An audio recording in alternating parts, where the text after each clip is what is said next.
Kathleen Gable with Why Not News, and we're here today interviewing Toby from Code Pink about her arrest last week. A group of Code Pink women had a nice peaceful protest on the Lincoln Memorial, and we were kind of going from memorial to memorial. We ended up at the Roosevelt Memorial. So we were less than 20, and legally you don't need a permit to have a protest, less than 20. When we got to the Jefferson Memorial in the late afternoon, we'd been on the steps for a short while. We were asked to leave, and I said, well, we have every right to be here. We're less than 20 people. And ultimately they let us have our little peaceful anti-war protest. And then a friend of mine from Code Pink came, who was visiting and participating in our protest, said that the officers weren't letting her go inside the Jefferson Memorial by herself because she had a piece of cloth hanging from her back that said something harmless. It just said, "Fund the troops home."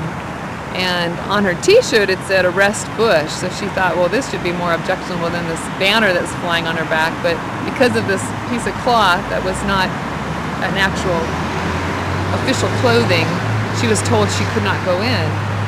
So I came to her rescue, and I talked to the park police officer that was telling her she couldn't go in, and he was standing his ground. I couldn't negotiate with him.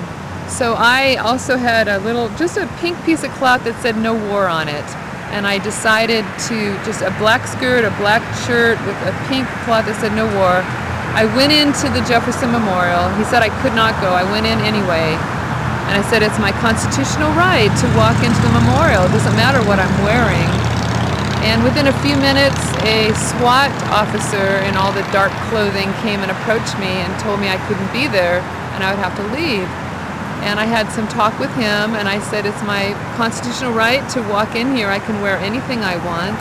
I can have any messages on my clothing. I should be able to have a piece of cloth pinned to my clothing. And he said if I didn't leave, I would be arrested. I said, if you arrest me, I will sue you because this is my constitutional right to be here. And I proceeded to read the words off of the Jefferson Memorial that had to do with the rights of humans. I can't remember the exact quotes, but it was right there and it was supportive of what I felt I was trying to stand up for. He disappeared, and I ultimately walked out of the Jefferson Memorial to the top of the steps and was talking to the same officer that was keeping my friend from going inside. And just talking to him peacefully for a few minutes, and in a couple minutes later, the same SWAT officer came from behind. He said, so you said you're going to sue me. Okay, well, you're under arrest. And he grabbed my wrist, put the cuffs on very, very tight. I told him I have very, as you can see, pretty bony wrists. There's not a lot of soft tissue there. And I said the cuffs were hurting me, and he insisted that they were not too tight. And I insisted that they were hurting me, and he would not loosen them. And he proceeded to pull me down the steps.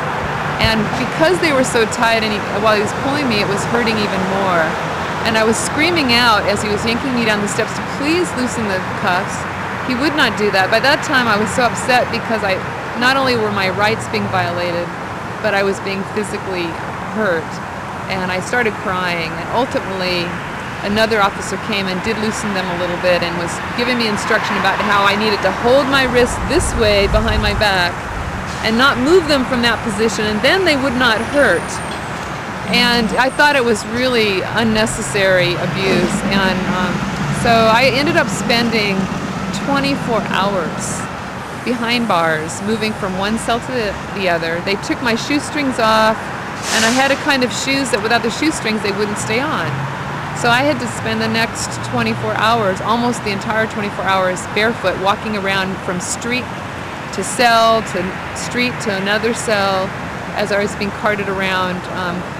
The next day I spent most of the day in a large cell with about 20 other women that were arrested for small offenses. Our ankles were shackled.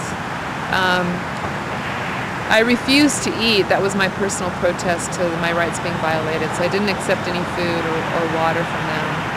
And ultimately, when I appeared before the judge at 5 o'clock in the afternoon the next day, I was given what they call a no paper notice, and it was basically that they were not charging me. They were not prosecuting the charges, but they were keeping the charges on file. So to me, that was acknowledgement on their part that they had arrested me illegally. They did not say that, but the fact that they're not prosecuting the charges. So I spent 24 hours behind bars for doing nothing. When I arrived there, there was a young African-American man. His mother's from, I think, Somalia or Ethiopia, one of those countries. And he had just been arrested a few days before for having a backpack on the ground. He was skateboarding. The officer saw the backpack unattended, did a search on it, put it in his car, and the guy's running up, "Hey, that's my backpack." He wouldn't give him his backpack. He wouldn't look. He wouldn't ask him like what's inside so they could prove ownership. He just ignored him. So the young kid went after another officer, said, "What's the name of that officer?" The other officer wouldn't give him his name. I'm hearing this whole story while I'm waiting to get my belongings. And ultimately what happened, the kid was so upset. He took, as the patrol car was driving away, he took a skateboard and I don't know if he threw it at the car or it sounded like he rolled it on the ground to the car to make a bang. The officer got out, accused him, there was no damage to the car or anything, accused him of, assault of the vehicle or whatever, and put him in jail for 2 days. And I was there when he was coming to rescue his belongings, and they were saying they had because he wasn't given a paper, no charges were filed against him. He spent 2 days in jail.